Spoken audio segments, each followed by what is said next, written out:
Hello बच्चों, let's read the question. The question says a uniform rope of mass m and length L is pulled along a frictionless inclined plane of angle theta by applying a force F greater than mg parallel to the incline.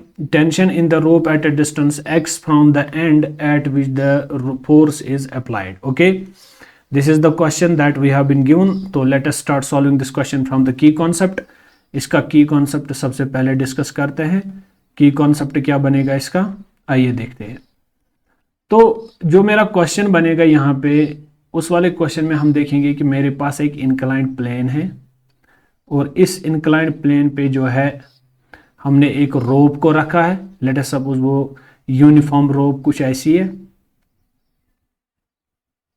ये मेरे पास एक कुछ uniform rope है जिसको मैंने एक chain पे बिठाया. यहां मैं रोप को ना दिखा के मैं इसको एक डब्बे की तरह दिखाता हूं ताकि ये क्वेश्चन आसान हो जाए. ओके, तो अगर मैंने इसको एक डब्बे की ओर दिखाया तो इस डब्बे पे जो है ये सिंपली एक रोप एक्ट करेगी यहां पे. ओके, चलिए, तो इस वाले सिस्टम पे जो है इस रोप को यहां से एक्सटर्नल फोर्स कितना एग्जिस्ट हो रहा है, एफ इस पे फोर्स लग रहा है. ओके, तो इस रोप के अंदर जो चीज है अब हमें सबसे पहले वो डिस्कस करना है. दैट इज कि जो मेरे पास ये यूनिफॉर्म रोप है इसका मास m है और लेंथ l है. तो पहली बात मैं यहाँ पे ये लिखने की कोशिश करूँ जो गिवन है मेरे पास कि मास ऑफ रोप जो है, मास ऑफ रोप जो बनेगा uniform rope that is capital M और लेंथ इसकी कितनी है, length is equal to l. L length rope के अंदर जो मास है आपका वो कितना है, m है. तो क्या मैं इस चीज को ऐसे भी लिख सकता हूं कि जो मेरा मास है ये एल लेंथ पे डिस्ट्रीब्यूट हुआ है. एल लेंथ रोप पे मास कितना है, उसके पास मास m है. ओके, ये फिलहाल एक पॉइंट. तो अब अगर मैं एक्सटर्नल फोर्सेस देखूं जो इस रोप पे लग रहे होंगे, इस पे mg जो है नीचे लग रहा होगा, तो mg इस पे नीचे लग रहा होगा, ये बात तो तयशुदा है.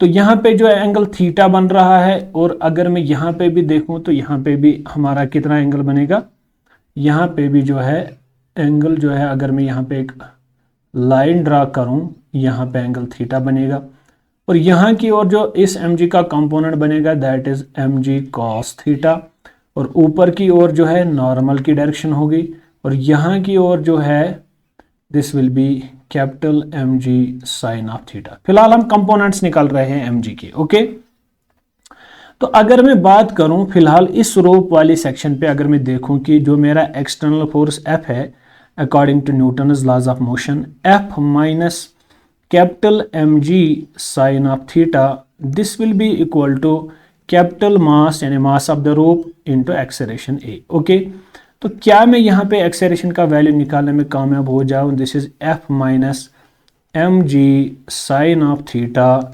Divided by capital M. Okay, this is mass of the rope.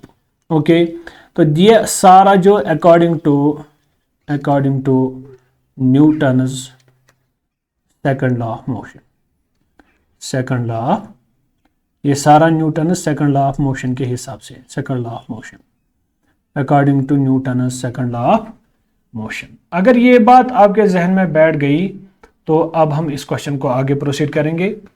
Now the question says I will change the colour of the pen here.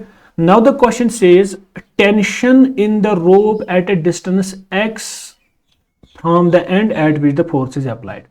अब मुझे पूरी रोप नहीं लेनी है, मुझे खाली इसका x पोर्शन लेना है जिस पे फोर्स लग रहा है.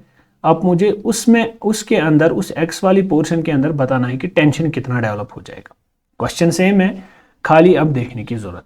तो यहां पे मैं वापस आता हूं. अगर L लेंथ यूनिफॉर्म रोप का जो मास था वो कैपिटल M था, क्या मैं लिख सकता हूं सबसे पहले L लेंथ यूनिफॉर्म रोप जो था, L लेंथ यूनिफॉर्म रोप जो था उसका मास जो था कितना था, उसका मास जो था कैपिटल M था. ओके, तो क्या मैं 1 यूनिट यूनिफॉर्म रोप का मास बता सकता हूं, this will B M by L. तो अगर मैं x यूनिट की बात करूं, यहां पे मैं पेन का कलर चेंज करता हूं। अगर मैं लिखूं x यूनिट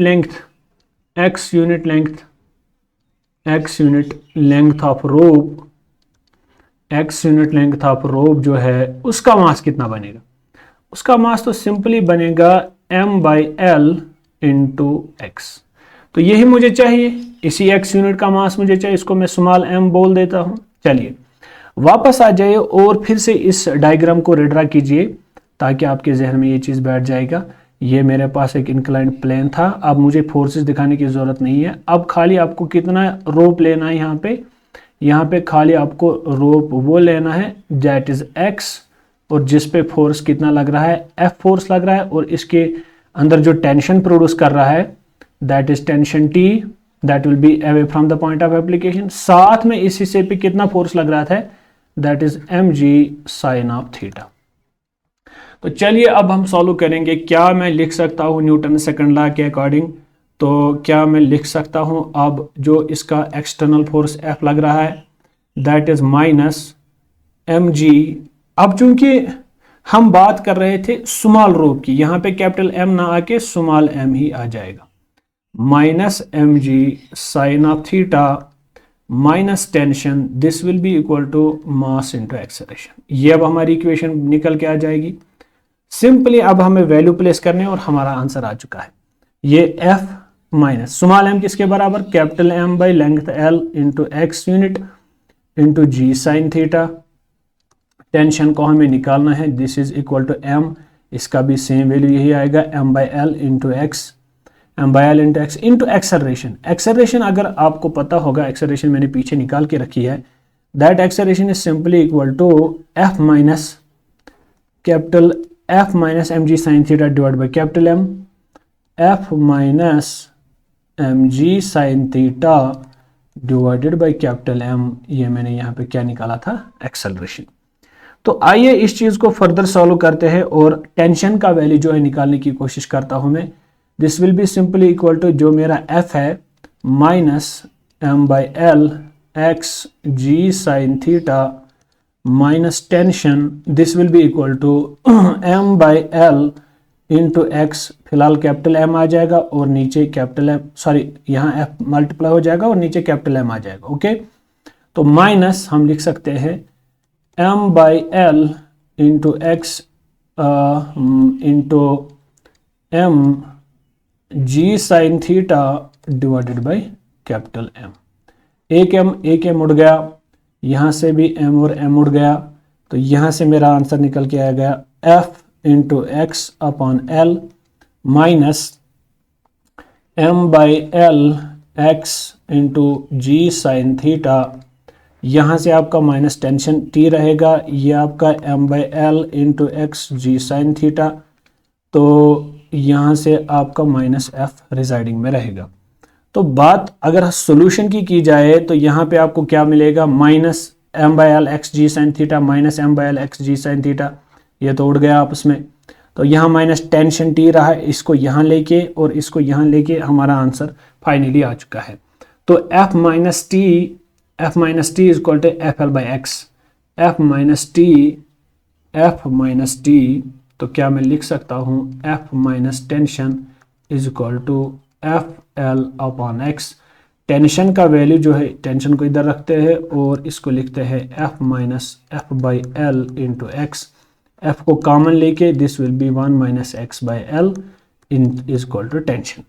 अगर ये आंसर आपके दिमाग में बैठ रहा है तो ये आंसर कैसे आ गया, हमने कुछ नहीं किया, हमने सिंपली सबसे पहले पूरे रोप का मास ले लिया, उसकी वजह से हमने एक्सेलरेशन निकाली, फिर वो हिस्सा लिया जिस पे वो टेंशन पूछ रहा था, तो उस x वाले लेंथ ऑफ रोप पे जो टेंशन आएगा that is F is equal to tension is equal to F into 1 minus x by l. ये हमारा फाइनल आंसर निकल जाता है। ऑप्शंस पे देखते हैं, तो ऑप्शन के हिसाब से मेरा जो आंसर बनेगा that is simply is equal to B part F into 1 minus x by l, इसका सही आंसर होगा। Thank you.